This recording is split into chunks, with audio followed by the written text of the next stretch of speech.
जिसका डर था वही हुआ। जिस सऊदी अरब को लेकर इजराइल ने बहुत उम्मीदें पाली हुई थी, उसने आखिरी वक्त में ऐन वक्त पर ऐसा कदम उठाया कि जो बाइडेन भी हैरान है। और सबसे ज्यादा अगर कोई खुश है तो वो ईरान हो रहा है। अब सवाल यह है कि क्या अमेरिकी राष्ट्रपति बाइडेन इजराइल को बचा पाएंगे?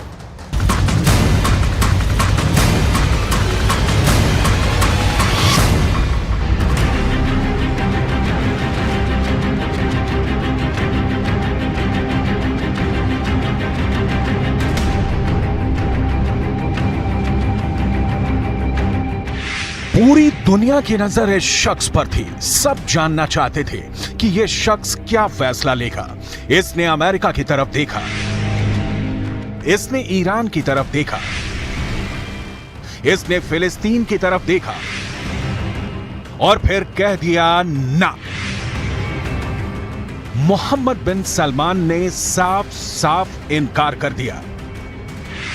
इस ना के आगे नए तनाव का खतरा है, इस ना के आगे नए युद्ध का डर है।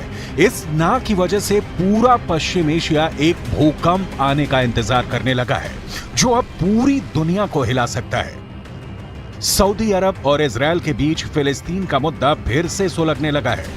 जो तबाही मोहम्मद बिन सलमान ने गाजा पट्टी में देखी, जिस खून खराबे की तस्वीरें वेस्ट बैंक से निकलकर पूरी दुनिया तक गई, उन तस्वीरों ने मोहम्मद बिन सलमान को बेचैन कर दिया है। इसीलिए सऊदी अरब ने साफ साफ शब्दों में कह दिया है कि वो इजराइल से किसी भी तरह का समझौता नहीं करेगा। सऊदी अरब ने बता दिया है कि जब तक इजराइल में नेतन्याहू की सरकार है, रियाद और तेल अवीव के बीच दूरियां नहीं मिटेंगी। सऊदी अरब ने यह कहकर इजराइल के साथ दोस्ती के ख्वाब देखने वालों की उम्मीदों पर पानी फेर दिया है। इस खबर ने पूरे पश्चिम एशिया में नया तहलका मचा दिया है। फिलिस्तीन के गाजा पट्टी से लेकर वेस्ट बैंक और सीरिया से लेकर इराक तक इजराइल के खिलाफ एक नया मोर्चा सुलग सकता है और इसकी कमान अब ईरान के साथ सऊदी अरब भी संभालेगा। पूरे इजराइल में ऐसा ही डर सताने लगा है। अब तक सऊदी अरब की तरफ इजराइल बहुत उम्मीद भरी नजरों से देखता रहा है, लेकिन बेंयामीन नेतन्याहू की फिलिस्तीन पॉलिसी ने ऐसी तमाम कोशिशों की जड़ में मट्ठा डाल दिया है। वेस्ट बैंक में गोलीबारी और गाजा पट्टी में बमबारी को लेकर इजराइल सऊदी अरब के लिए एक बार फिर बड़ा खलनायक बनकर उभरा है। यही वजह है कि सऊदी अरब और इजराइल के बीच दोस्ती की नई उम्मीदें खत्म हो चुकी हैं। अरबी भाषा के अखबार एलफ के हवाले से पूरा इजरायली मीडिया ये खबर छाप रहा है।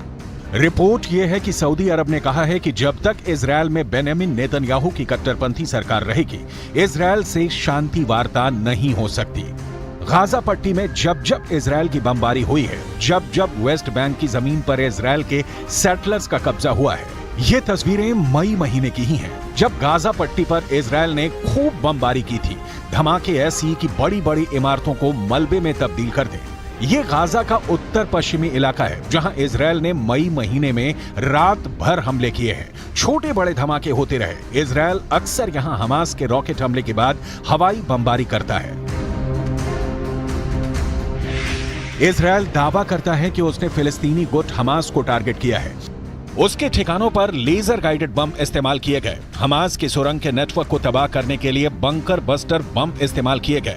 हमास के रॉकेट लॉन्चिंग वाले ठिकानों को जीपीएस गाइडेड बम से उड़ा दिया गया। लेकिन इस बमबारी को लेकर इजराइल हमेशा कटघरे में रहा है और अब सऊदी अरब इसी बात को लेकर वहां के प्रधानमंत्री नेतन्याहू को आड़े हाथ लेने के लिए तैयार है। ऐसी तस्वीरें मोहम्मद बिन सलमान ने अपने टीवी पर भी देखी हैं। इजराइल की फोर्स के तमाम वीडियो, चाहे वो अल अक्सा मस्जिद की हो या फिर जेरूशलम की गली, इन सब के बारे में सऊदी अरब ने अमेरिका को बता दिया है। बाइडेन की सरकार को रियाद से यह संदेश भेजा जा चुका है और फिर वहां से यही संदेश इजराइल की राजधानी तेल अवीव भी ट्रांसफर कर दिया गया है। सऊदी अरब के इस रुख ने इजराइल और अरब देशों के बीच अब्राहम अकॉर्ड वाली पहल को बहुत बड़ा धक्का पहुंचा है। सऊदी अरब ने बाकायदा इसकी वजह बताई है, जिसके पीछे फिलिस्तीन को लेकर नेतन्याहू सरकार का आक्रामक रवैया सबसे बड़ी वजह है। क्या सऊदी अरब ने ऐसा ईरान के कहने पर किया है? क्या सऊदी अरब और ईरान की नई दोस्ती अब सऊदी अरब के लिए बहुत बड़ा फांस बनने वाली है? इसमें कोई शक नहीं कि इजरायल के प्रधानमंत्री बेंयामिन नेतन्याहू बहुत प्रेशर में हैं। उनके खिलाफ पहले ही इजरायल में प्रदर्शन हो रहे हैं और अब फिलिस्तीन को लेकर जो तनाव फैला है उसमें ईरान के बाद सऊदी अरब की एंट्री हो चुकी है। लेकिन इजरायल हमेशा की तरह कमजोर नहीं दिखना चाहता।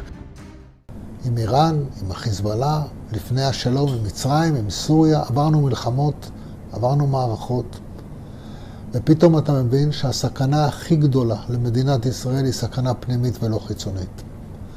ואז כל מה שנותר לנו זה לנסות להביע את העמדה שלנו בתור מי שבא מאזור שהוא לא פוליטי, אלא מאזור שהוא דאגה אמיתית לילדים שלנו ולנכדים שלנו. पश्चिम एशिया में विवाद के इस पूरे मकड़जाल में इजरायल की फिलिस्तीन नीति नेतन्याहू के लिए मुश्किलें पैदा कर सकती है। सऊदी अरब के क्राउन प्रिंस मोहम्मद बिन सलमान ने कह दिया है कि जब तक फिलिस्तीन में इजरायल का जुल्म खत्म नहीं होगा, जब तक इजरायल और फिलिस्तीन के बीच माहौल ठीक नहीं होगा, तब तक सऊदी अरब के साथ भी इजरायल के संबंध ठीक नहीं होंगे। ऐसा अलफ अखबार का दावा है। कह सकते हैं कि इजरायल के खिलाफ सऊदी अरब खुल्लम खुल्ला उतर चुका है। ईरान से दोस्ती के बाद सऊदी अरब के इजरायल को लेकर ये सबसे तीखे तेवर कहे जा सकते हैं।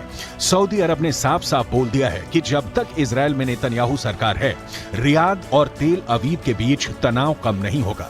फिलिस्तीन में हिंसा अरब मुल्कों को इजरायल के खिलाफ एकजुट कर सकती है। ये ख्याल इजरायल से ज्यादा अमेरिका के लिए बड़ा खतरा पैदा करने लगा है। क्या पश्चिम एशिया में एक बार फिर सऊदी अरब की लीडरशिप में तमाम अरब मुल्क फिर से इजरायल के खिलाफ एकजुट हो जाएंगे? क्या अरब मुल्क और ईरान एक साथ आए तो इजरायल और अमेरिका की ताकत कमजोर पड़ जाएगी?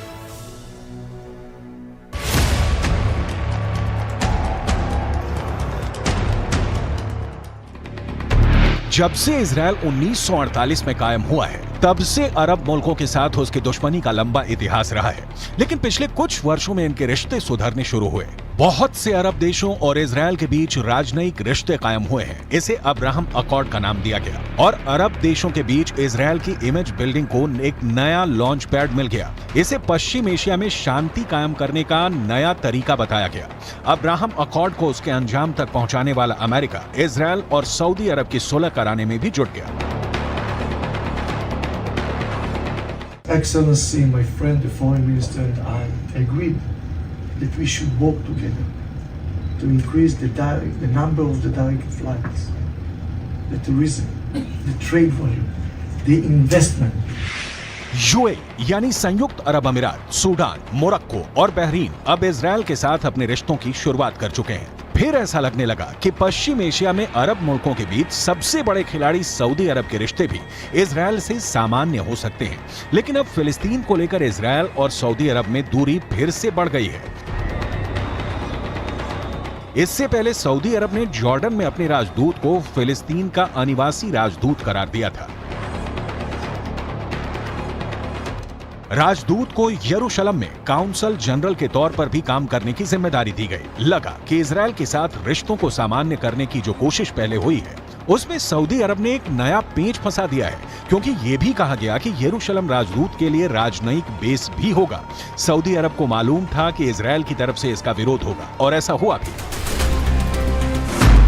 इजरायल ने फिलिस्तीन अथॉरिटी में सऊदी अरब के राजदूत के लिए यरूशलेम को राजनयिक बेस बनाने के विचार को खारिज कर दिया। इजरायल ने कहा कि सऊदी अरब के नए राजदूत फिलिस्तीन अथॉरिटी के साथ मुलाकात कर सकते हैं, लेकिन उन्हें यहां स्थायी तौर पर रहने नहीं दिया जाएगा। सऊदी अरब ने एक बार ये फिर दिखा दिया है कि वो फिलिस्तीन का बड़ा समर्थक है। फिलिस्तीन के मुद्दे पर इजरायल फिर बड़ा टारगेट बन सकता है। अमेरिका इस बात को लेकर डरा हुआ है, क्योंकि लेबनान जाकर फिलिस्तीन गुट हमास के उप प्रमुख ने यह ऐलान कर दिया है कि इजरायल को फिर से हिलाने का वक्त आ गया है। यह तस्वीर हमास के उप प्रमुख सालेह अल अरूरी की है। अरूरी ने लेबनान जाकर फिलिस्तीन को आजाद करने को लेकर बने पॉपुलर फ्रंट के उप महासचिव जमील मजहर से मुलाकात की। इस मुलाकात में तय हुआ कि इजरायल के खिलाफ इंतीफता यानी फिर से हथियार बंद विद्रोह का वक्त आ गया है।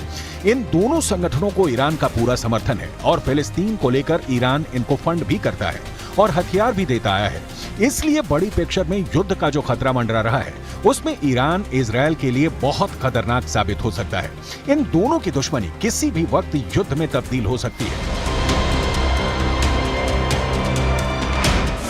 इजरायल और ईरान एक दूसरे के सबसे बड़े दुश्मन हैं। दोनों ही एक दूसरे को मिटाने की धमकियां देते हैं। इजरायल को लेकर ईरान बहुत आक्रामक रहा है और उसे नक्शे से मिटाने की बात भी करता रहा है। यही हाल इजरायल का है, जिसके नेताओं ने भी परमाणु धमकियां देनी शुरू कर दी हैं। ईरान के राष्ट्रपति इब्राहिम रईसी ने हाल ही में इजरायल के 2 बड़े शहरों को मिटाने की धमकी दी, जिसके बाद युद्ध का खतरा बढ़ने लगा।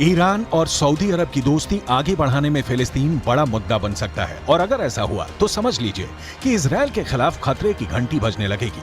ये बाइडेन के लिए भी बड़ा चैलेंज साबित होगा। And US and Israel's policy has been to create confrontation between Iran and its neighbors.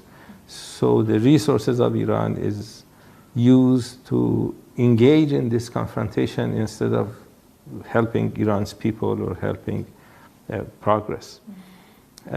Iran never considered Saudi Arabia to be an enemy. Iran didn't want to have bad relations with Saudi Arabia. Iran wanted to have good relations with all neighbors, including Saudi Arabia.